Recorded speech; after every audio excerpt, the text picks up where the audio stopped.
How much of your life and your career is defined by your job and your position? Who are you going to be if you don't have that job and that role?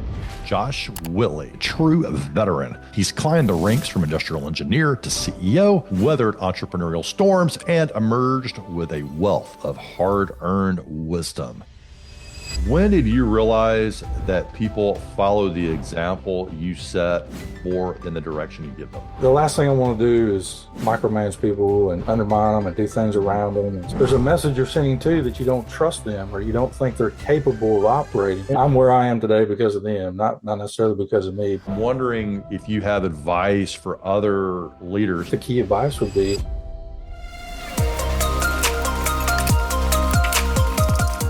Hey there, Lead the Team Nation. Welcome back to another great episode. Today, we're diving into the trenches of the protein industry with a true veteran. He's climbed the ranks from industrial engineer to CEO, weathered entrepreneurial storms, and emerged with a wealth of hard-earned wisdom. With 22 years of experience, a journey through Tyson Foods and Smithfield, and a relentless, consistent drive for operational excellence, he's here to share his insights on leadership, resilience, and the future of food. Please welcome the CEO of AlaTrade Foods, Josh Whitley. Ben, great to be here. Thank you for reaching out to me and asking me to be on. You've had a lot of great leaders on, and I'm honored to be amongst the list. Well, man, you are a star in this world, and it's so cool also to have someone on that's living in the state of Alabama, not far from where I grew up. My parents did. So, yeah, I won't give you a roll tide because I know you're Arkansas, but That's all right.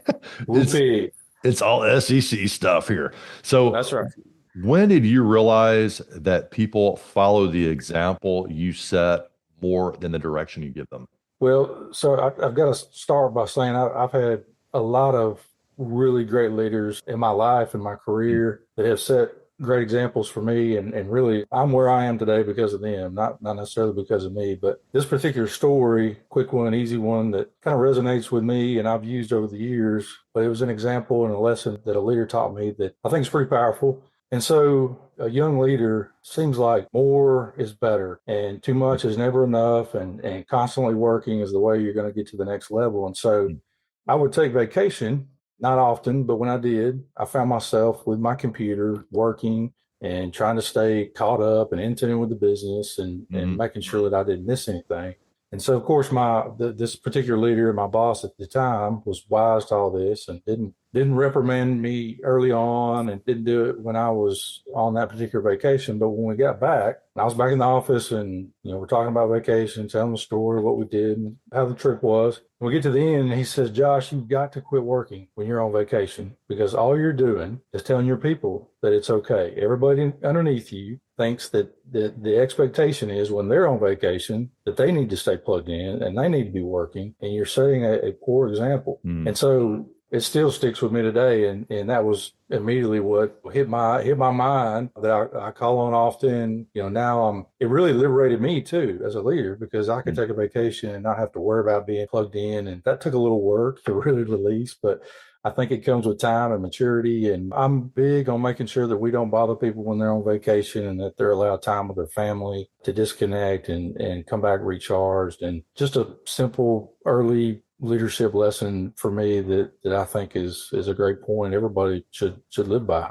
That is not an easy thing to do. So, number one, were you able to immediately execute that thing, or did that take a lot of practice and discipline? Yeah, it took a lot of practice. And luckily I had a manager, a leader that was willing to take on any responsibility that might have needed my assistance. And I think I was a plant manager at this time, early on. And so, no, yeah, I mean, it took some time, of course, but I think once I realized that I really needed a break, my family was being punished on some level because I was, we were spending this money, taking a trip, trying to disconnect and spend some time together because I'm also, when I'm at home, I'm working so hard, long hours, long days, weekends, and it's really hard to unplug. So, but I'm there now, and it's, maybe it's a function of my position and where I'm at in my career, but I'd like to think it's just me being able to truly disconnect and set the example for other people that when they go, they need to go and get away. So when you implemented this,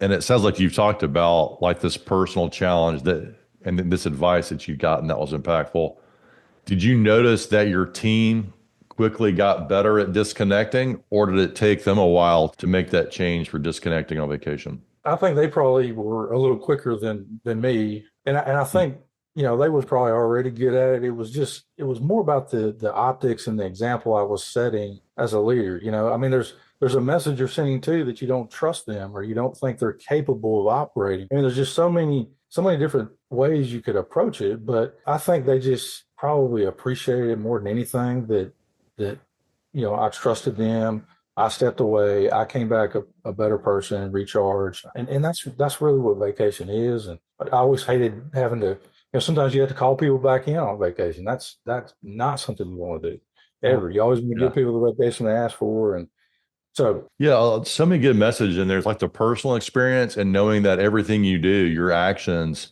speak louder than words that's right. and comes with vacation.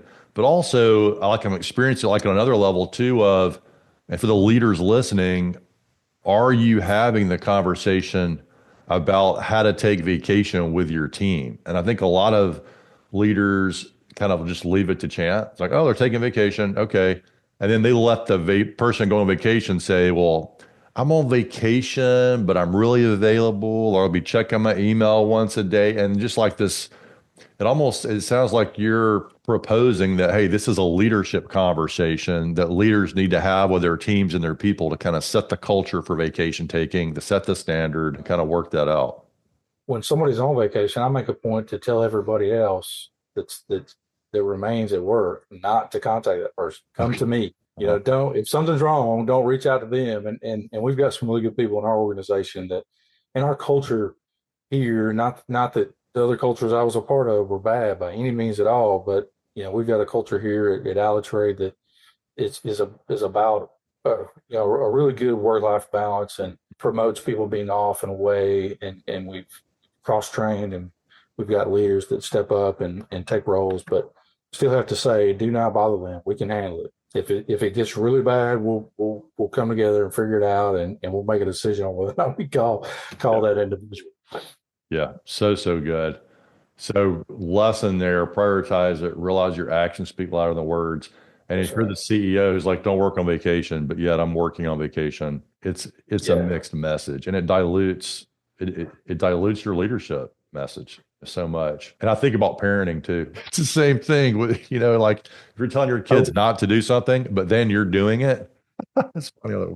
There's so many ways to use that example of setting the example versus words. I mean, children, you're right. I mean, they respond to what you're doing, not necessarily what you're saying or telling. So you're known for saying people first, chicken second. So what do you mean by leading with that adage? Obviously, I'm in the chicken business and the protein industry. I've been for a long time, and people are so important to our business, and chicken is important too. But the point is, we're going to prioritize our people over chicken on the floor or getting chicken out the door, getting chicken in the door, whatever it may be pertaining to the product, the safety and well-being of our team members, our employees, our employee owners. Now at AlaTrade is an ESOP, the priority, and they're going to come first in every decision we make.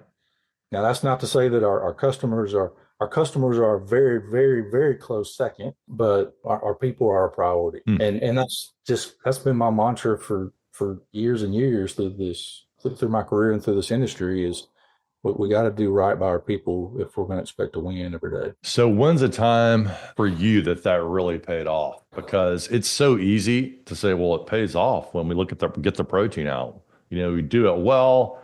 Blah, blah, blah, blah, blah. Everybody benefits when the product's great. But sometimes when you reverse it, it can be different. Well, when people want to take a vacation, but we're late. So we got to get stuff out. And so we're balancing all that. So curious from your standpoint, since you've been really focused on this throughout your career, when's a time where maybe you doubled down on that in a surprising way that people didn't expect and it still delivered results? With regards to safety, in my plant manager role, we were not in a great spot at the location I was at in terms of safety. Very high OSHA recordable numbers, illnesses, first aids.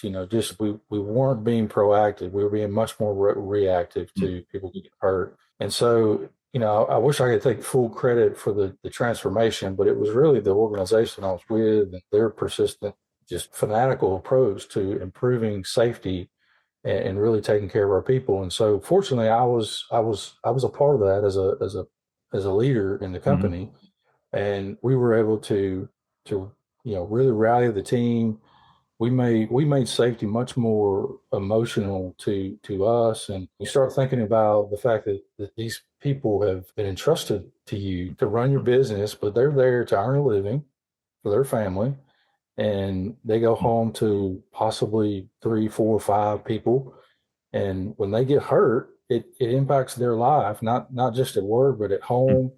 And so, when you really start thinking about the impact you have on people in the plants that we run and the work we do, that's when it really starts to hit home. And so we just took safety to a new level. Your plan, and it has stayed with me through my career, and I've changed a lot of things here at AlaTrade. Again, not that they're bad, but we focus on weekly safety improvements to stay ahead of getting people or making sure that people don't get hurt. But in this particular operation, Hmm. we reduced extra recordables by 60% in the first year, and then we just continued to cascade Wow. down, down, and down.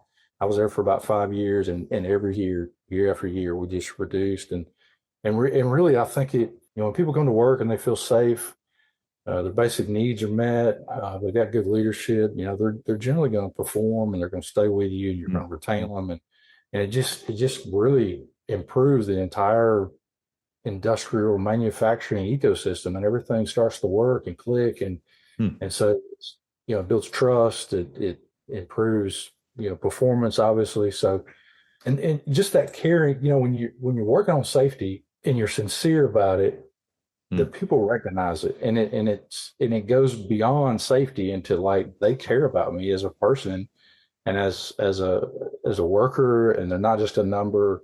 And again, that's where things just start to So, to come along. so to me, ethically, that makes a lot of sense. Like it's the right thing to do to focus on safety. As a leader with pressure to have everybody perform, did the numbers take a hit initially, performance wise?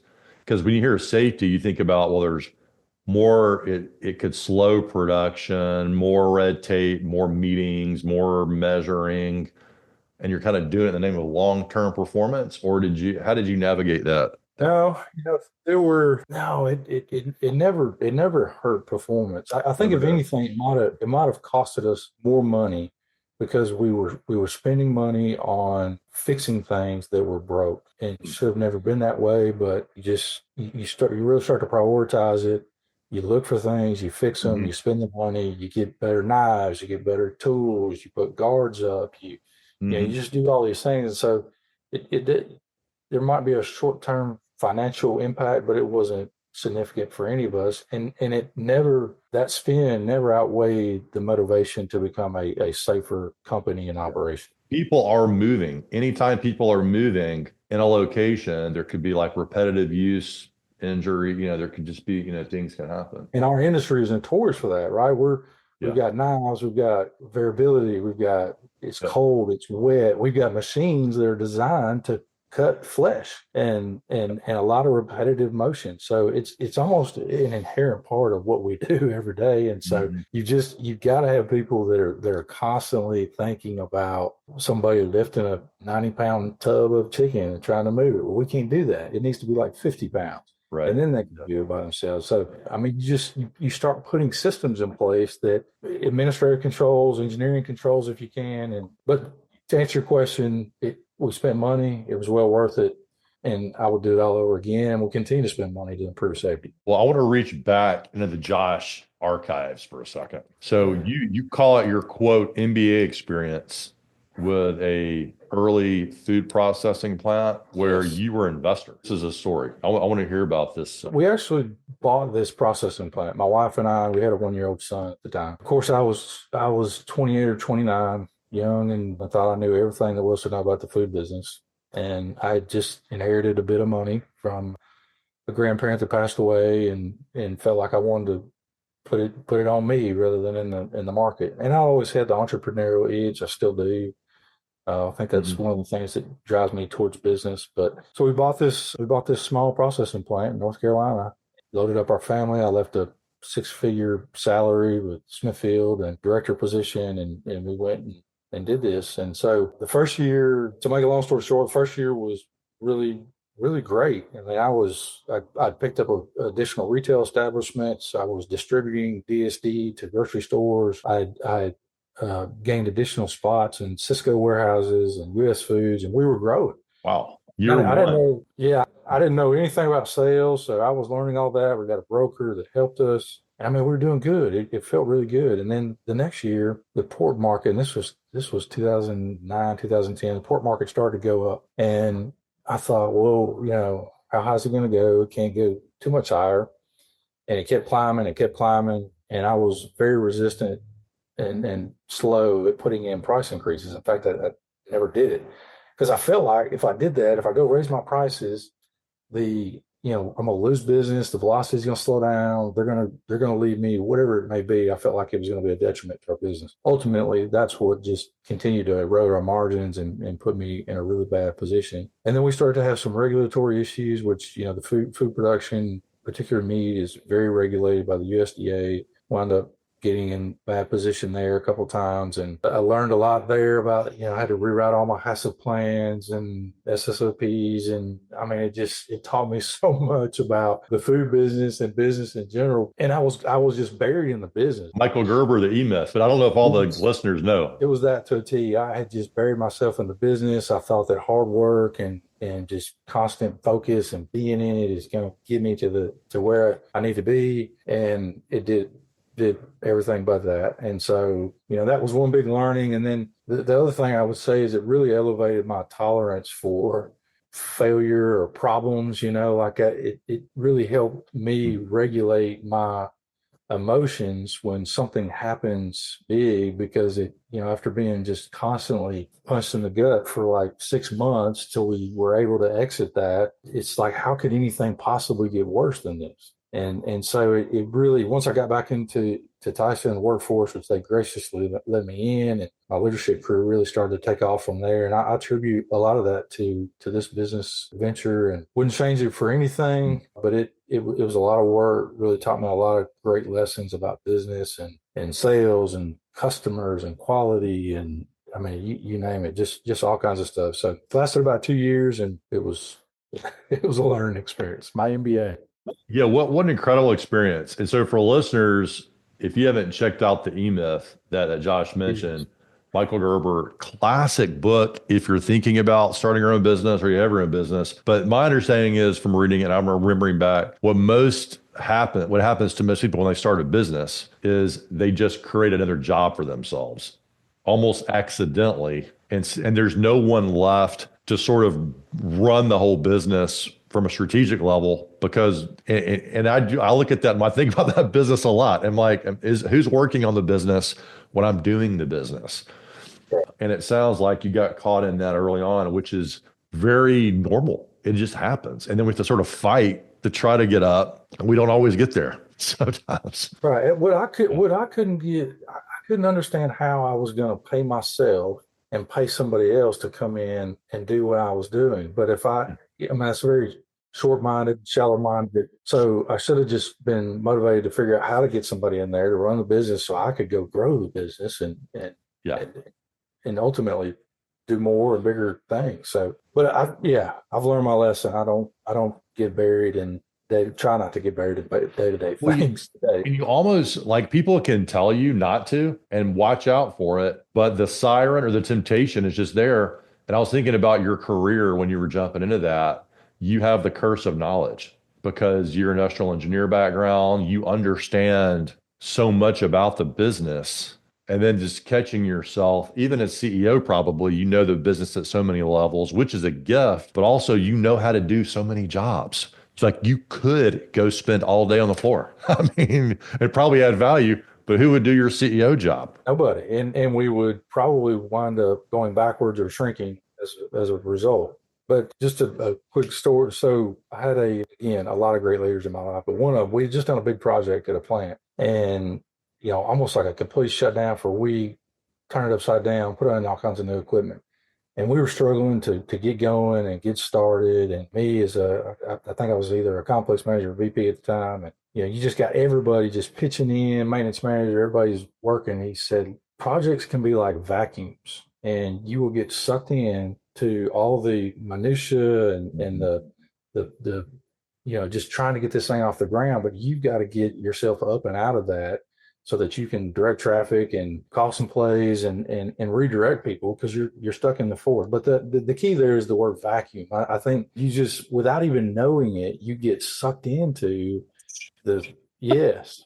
So vacuum. Just be careful of the vacuum, whether you're in Watch your out own for the business. vacuum. So what are you doing with your team? I mean, do you tell them, hey, if you see me getting too deep in something, let me know kind of deal? Or how do you put up the guardrails? Obviously, you had that crazy experience, like you lived the E-Myth Yeah. and you're bringing that now to your role. But what do you do? Because I'm thinking about listeners. I'm thinking about myself too. What do we do to catch ourselves from going too deep and getting sucked into the vacuum? One of the things that I learned through my journey as well is to get out of people's way. And Hmm. if something needs to get done, you've got to understand how to teach them, make sure they understand what you want, be clear about what the expectation is, and get out of their way. And fortunately, I've got really good people here at this organization today that are almost to the point of they won't allow me to get so deep into things because they feel compelled to do it themselves. And I mean, obviously, I'd rather do it that way, but just some really good leaders that know that I don't need to be doing this, that that's their job or somebody else's job, and they take it. So I do have that going Mhm. for me right now. Just a great executive team and management structure here that really allows me to stay elevated and not work down a level or two.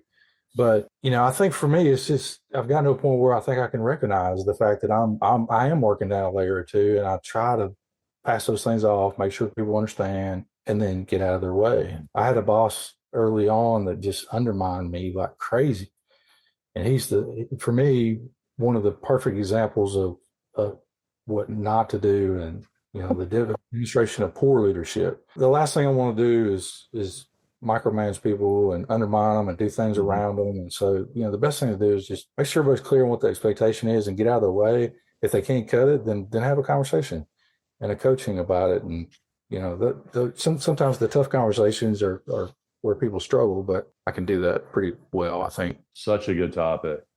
And the leaders listening today, and if even rising leaders take it to heart, one of the things that comes up for me is, I mean, you've worked for the sort of the juggernauts of the protein industry with Tyson and Smithfield. And my understanding is you've also been through a layoff and you've experienced that, which for a leader can be a blow to the ego. It can be hard in transition. And now you're CEO, and I'm curious, what was the most significant mindset shift that you had to make in that transition going through the layoff? It feels a little like Shawshank Redemptionist, where like you're like coming out through the pipe on the other side, and like, wow, this was great, but it's not always like that when you're going through the pipe, sewage pipe of that experience. Yeah, and that was tough for me, and my family was really a big help in getting through that. I've been traveling for a year or so. It was nice to come home and spend a little time and reconnect with them. And I've got no ill will towards Tyson Foods. Love them. That was layoff, but I think they quickly got into like a consulting role with a Mm. really nice artificial intelligence company that does work in protein plants. That really helped keep my mind occupied and kind of kept me working and centered, so to speak, and busy. But I think what was important for me is to keep my confidence up and just know that I still had a lot of things that I could offer to somebody else. Mm. And those companies that you mentioned have taught me so much and about our particular industry. And I get a lot of dead ends with interviews and recruiters like crazy, and I think it was just fortuitous that it happened when it did. And John Pittard, Yep. who was here at AlaTrade, was looking to retire soon, and I mean, it really it was almost too easy, not to say that it wasn't a hard decision to pick me over somebody else or whatever, but, the board selected me and been blessed to be here. I think I fit this team well. I know this industry. I know our big customers. And so it's just really been a blessing for me. But yes, it was a blow. And it was just important for me to keep my confidence up. And, I had good friends that I work out with every day, and they were supportive, my family. And so it was tough, but man, just and the other thing, that I was thinking about last night before coming on here is so much of your life and your career is defined by your job and your position. And in an instant, it was gone. Like who is Josh Whitley now? Is he the VP at Tyson Foods of operations, and he's done all these things? So like in an instant, I'm nobody. And really at that point, what defined me was my family, my friends, my faith, all these things outside of work that I think any leader has got to put importance on and not be so consumed by the role and the work that you're doing every day, because it can happen to anybody. Your business can fail, which I've done as well, and be laid off, and whatever the circumstances may be, you can get sick and not be at work anymore because of some illness, and you lose that definition. And so who are you going to be if you don't have that job and that role? I think that's an important question it was for me to answer. And I started thinking, okay, I've got to go make some more friends, and I got to make some more contacts, and just improve my life outside of that career. Wow. You are not your job or your job title, you the person. And I love that recognition. And if you'd been traveling around for a year wearing that big brand on your shirt, it's easy to be like, well, that's who I am. When someone asks you at a party what you do, and you're like, well, I'm an executive for Tyson. People are like, oh, I know those guys. And all of a sudden, when you can't say that at the party anymore, and they're like, what do you do? And you're like, well, I'm a consultant. And they're like, what does that mean? Right. And it's like, what? What do you mean? So I love that. And I love your reaction in terms of, hey, it surfaced things that you could strengthen, like your relationships, like your working out, right? It's not like a call to action. And those things in your network, growing that ultimately buoyed you and your confidence. And it might be like the universe at play here, but the AlaTrade president / CEO role wasn't available yet. And they might have to come calling if you hadn't been out there and available. So it seems like it worked out. It did. It has. Well, you mentioned that you work out with a group of people. I do. What is that like, and how does that help your performance as CEO? I attribute a lot of my success to it, and confidence, and it just performance, execution. But this group of guys, so there's 4 of us in a group, and we all have different lives and walk out different doors every day, but we try to come together at least 3 or 4 days a week. And a lot of us will go do things individually, but we come together and we follow a routine. We hold each other accountable, and we've got a text string, and so just a great group of guys that have one of them, 2 of them reached out to me right after I got laid off, and they knew I wasn't going to be on the road. And said, hey, come join us. We picked up another guy, and it's just really been this fabulous 4 of working out. And again, I think the accountability is really the big thing. We all notice when we're not together and we go to the gym, we're not pushing ourselves as hard as we might if we're together. And so that really helps. And we get up early. We're generally at the gym by 4:45 every morning and working out. So we again, we're all on different schedules, and we just found that early was what was going to work. And we get in early on Sunday morning so we get to church, and just a great group of guys. So I'm proud to have them beside me and as friends. So you're touching on something we don't often get into in the show, but we know from research that especially men, as they get older, get more isolated, right? Other than maybe their spouse and their family.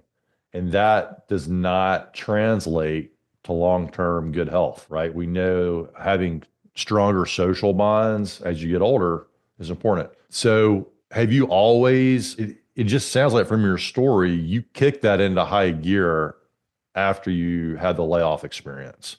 And now it sounds like you've kind of created this community.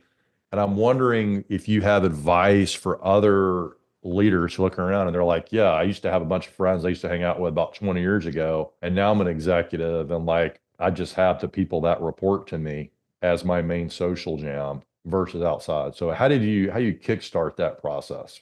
What's your advice? I see the importance of it, of maintaining a personal brand and staying connected, not just to people in my immediate, community, but all the friends I had at Tyson and people I connect with on LinkedIn. I don't know what the key advice would be, other than just the fact that you can't let your work consume you so much that you put your yourself last, and your relationships with your family, is key, and other friends. But for me, I needed that to help disconnect me from work on some level too. And it's good for me now that I'm back, in work, and those friends help keep my mind like thinking about something other than business. So not sure what the advice would be exactly, but you need friends outside of work. The other thing about getting close to, I was sorry, Dan, the thing for me about getting close to people at work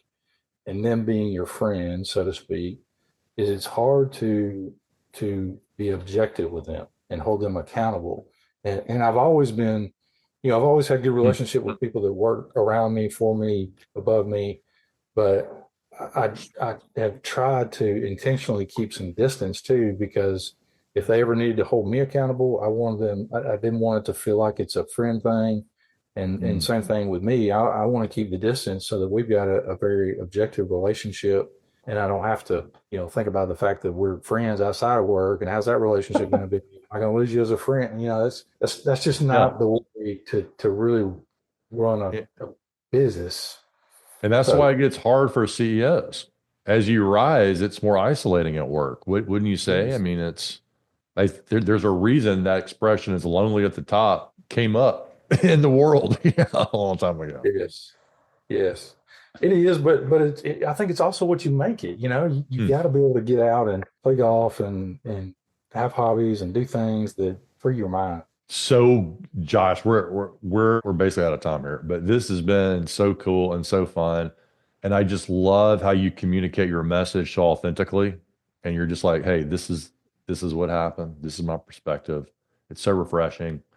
I want to turn it over to you now, like a parting message or an idea that's burning for you that you want to share with the listeners, then we'll wrap up. Well, the thought that comes to mind is I've tried to define leadership throughout my career a lot of different ways. I've been sessions and classes, and everybody wants to know, what is leadership to you and how would you define it? And I think the key at the core and at the root, leadership is leading other thousands, but we can't lose sight of the fact that we are put in a place in a position to improve people's lives. And that is just the root core of leadership. And it's that simple. Our job, our responsibility, our commitment is to improve people's lives.